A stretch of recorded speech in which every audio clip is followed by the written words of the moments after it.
Kaya po, nabudol po ako sa Valentine's Day ng anak ko. Ay, may crack siya. Magkano yung nabudol sa'yo?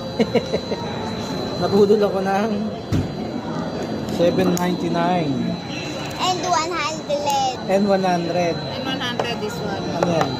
Oh, slime.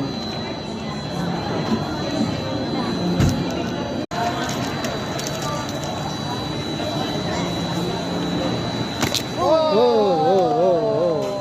Sino yan? Sino yan? Little guy. Oh, Wait. oh, oh. Oh. Mm. Where's the plastic? That's it. Where's the plastic? Wala ng plastic. Ito yung plastic mo. Ito, ba't ano mo? Yung iba. Plastic lang to. Akin na.